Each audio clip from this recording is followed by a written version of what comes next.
हाँ तो फ्रेंड, चलिए आज हम लोग देखेंगे कक्षा 8 का परिमेय संख्या, जिसको हम लोग अंग्रेजी से क्या बोलते हैं, रेशनल नंबर्स बोलते हैं, है ना। अध्याय 1 में है।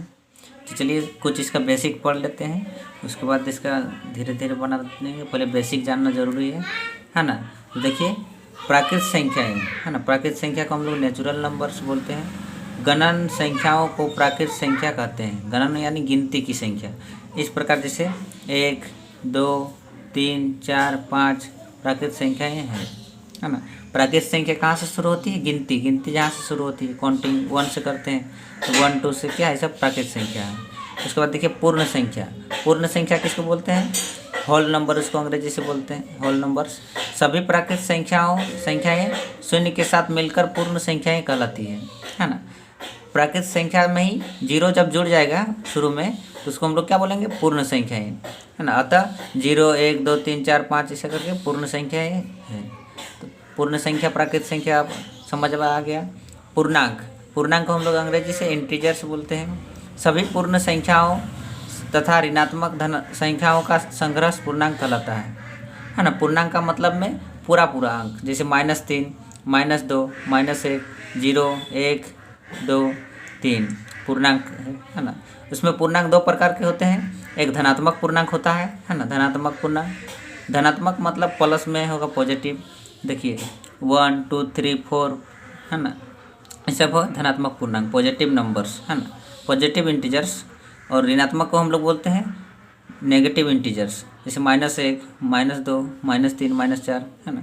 और ये याद रख लेना है, पूर्णांक शून्य न धनात्मक है और न ही ऋणात्मक। शून्य क्या है? धनात्मक भी नहीं है और न ही ऋणात्मक। ये दोनों के लिए आपको काम देगा। शून्य धनात्मक में भी लगा सकते हैं, ऋणात्मक भी। बॉर्डर सोच लीजिए, है ना, दोनों का बॉर्डर। संख्या रेखा में आप देखे हैं कि शून्य के दाईं ओर धनात्मक में होती है, शून्य के बाईं ओर में ऋणात्मक में होती है ना। तो शून्य दोनों के लिए काम करते हैं। अब देखिए, एक समीकरण है x + 3 = 11। तो इसमें x का मान यह कितना रखेंगे कि संतुष्ट करेगा इस समीकरण। तो देखिए, इधर 11 है, इधर 3 है, तो यह 3 में क्या जोड़ेंगे कि 11 होगा। तो 3 में 8 जोड़ना होगा। 11 में 3 घटा दीजिए तो 8 होता है। 8 और 3 यहाँ यदि जोड़ेंगे तो 11 होता है। तो x बराबर यहाँ कितना हो जाएगा? x बराबर 8, है ना। x बराबर 8 रहेगा तो यह संतुष्ट करेगा। उसके बाद परिमेय संख्या। देखिए, परिमेय संख्या आप लोगों को याद रखनी है, क्योंकि आगे क्लास में भी इसका जिक्र किया हुआ मिलेगा। परिमेय संख्या को हम लोग रेशनल नंबर्स कहते हैं। ऐसी संख्याएं जिन्हें p/q के रूप में व्यक्त किया जा सकता है, जहां p और q पूर्णांक हो, है ना, पूर्णांक है, और q बराबर क्या है? 0 नहीं होना चाहिए हो, परिमेय संख्या कहलाती है। मतलब जिसको हम लोग बट्टा के रूप में लिख सकते हैं, है ना। जैसे देखिए 2/5, -2/5, -2/3, 7/-15, -6/-15 आदि परिमेय संख्या है।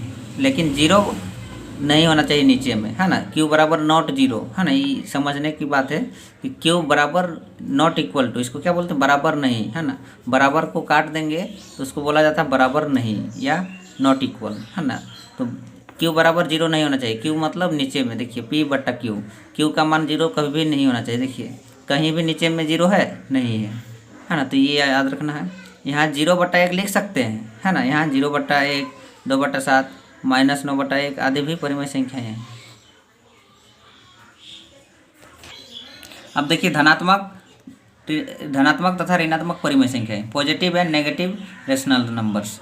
ऐसी परिमेय संख्याएं धनात्मक परिमेय संख्याएं कहलाती है यदि उसका अंश तथा हर दोनों का चिन्ह समान हो, है ना। अंश और हर का चिन्ह यदि समान होता है तो उसको हम लोग क्या बोलेंगे? धनात्मक परिमेय संख्या है। जैसे देखिए 2/3, 2/5, देखिए यहाँ भी प्लस है, यहाँ भी प्लस, कुछ चिन्ह नहीं यानी प्लस है ना। 3/4, -1/-4, देखिए माइनस माइनस दोनों है तो कट जाएगा, तो उसको हम लोग क्या बोलेंगे? धनात्मक परिमेय संख्या। चिन्ह मतलब समान हो गया तो ऋणात्मक नहीं होगा, है ना। नहीं तो बोलिएगा आपकी ऋणात्मक यहाँ है ना। माइनस मतलब ऋणात्मक हम लोग जानते हैं, लेकिन दोनों जगह है ना, दोनों जगह माइनस है तो कट जाएगा, तो कट के क्या धनात्मक बन जाएगा, है ना। याद रखना, -3/2 इत्यादि क्या धनात्मक परिमेय संख्या है ना। ऐसी परिमेय संख्याएं ऋणात्मक परिमेय संख्याएं कहलाती है यदि उनके अंश तथा हर दोनों का चिन्ह एक दूसरे के विपरीत हो, अलग अलग यदि रहता है ना, तो उसको हम लोग ऋणात्मक परिमेय संख्या बोलते हैं। जैसे -2/3, देखिए एक जगह यहाँ माइनस है, एक जगह यहाँ प्लस है।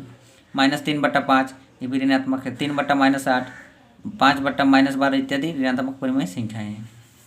उसके बाद देखिए पुनरावलोकन, जिसको रिसिपिटेशन कहते हैं, है ना। इसका आप पिछले कक्षा में भी पढ़ चुके होंगे, है ना। मूल संक्रिया, योग, वैकलन, गुणन, विभाजन, है ना। ये सब योग क्रम विनिमय, वैकलन, गुणन क्रम विनिमय, ये सब नियम होता था ना 7 में, तो उसी सब का ही तो जिक्र यहाँ नहीं किया उतना।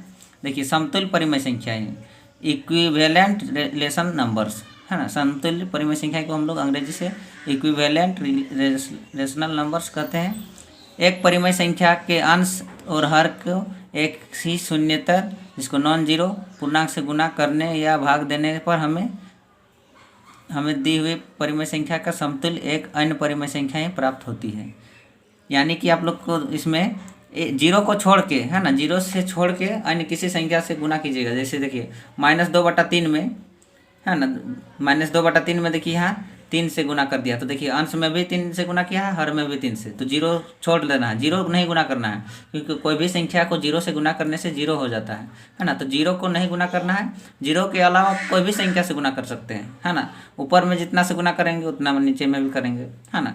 और उसके बाद जो मान आता है उसी को हम लोग बोलते हैं समतुल्य। समतुल्य का मतलब है हम गुना करने के बाद इस जितना प्राप्त होगा गुणनफल, उसको काटने से फिर पहले का ही जितना होगा। देखिए -2/3 है पहले, तो उसको काटेंगे हम लोग, -3 से गुना करने के बाद देखिए -6/9 आया, इसको काट के देखेंगे तो हम लोग को देखिए -2/3 ही आएगा। देखिए 3 दूनी 6, 2 आएगा, और 3 तिया 9 आएगा ना, तो ये -2/3 के इक्वल आएगा, तो इसी को समतुल्य बोला जाता है ना। तो देखिए कुछ उदाहरण दिया हुआ है। उसके बाद देखिए परिमेय संख्याओं की तुलना किस प्रकार से करना। देखिए ए में दिया हुआ है प्रत्येक धनात्मक परिमेय संख्या शून्य से बड़ी होती है ना। धनात्मक पूर्णांक परिमेय संख्या क्या शून्य से बड़ा होता है ना। और प्रत्येक ऋणात्मक परिमेय संख्या शून्य से छोटी होती है। शून्य से क्या छोटी, शून्य का मतलब आप सोच, इसको और एक एग्जांपल दे सकते हैं। आपका पास 0 रुपया है, मतलब एक भी पैसा नहीं है, और बट्टा में कुछ पैसा है, तो बट्टा वाला ज़्यादा होगा, है ना। और माइनस में यानी कि आपसे कोई पा रहा है, आपका पास 0 रुपया वो अच्छा है, या आपके से कोई पा रहा हो, तो 0 रुपया वो अच्छा है ना। ये माइनस में है, मतलब आपसे कोई पा रहा है ना। -2/5 पूरा अंक में नहीं है, पूर्णांक में परिमेय संख्या में दिया, तो परिमेय संख्या में भी रहेगा माइनस में, तो 0 से क्या हो जाएगा, छोटा होगा, है ना। और एक ये देखिए प्रत्येक धनात्मक परिमेय संख्या प्रत्येक ऋणात्मक परिमेय संख्या से बड़ी होती है ना। ऋणात्मक परिमेय संख्या क्या है, धनात्मक से छोटी होती है, यानी कि धनात्मक वाला बड़ी होगी, है ना। ऋणात्मक में कितना भी क्यों ना बड़ा हो, है ना, और धनात्मक उसका से छोटा ही क्यों ना हो, लेकिन धनात्मक बड़ा होगा, ऋणात्मक वाला छोटी हो जाएगी। तो आप लोगों को समझ में आ गया होगा दोस्तों। Thank you for watching. जय हिंद, वंदे मातरम।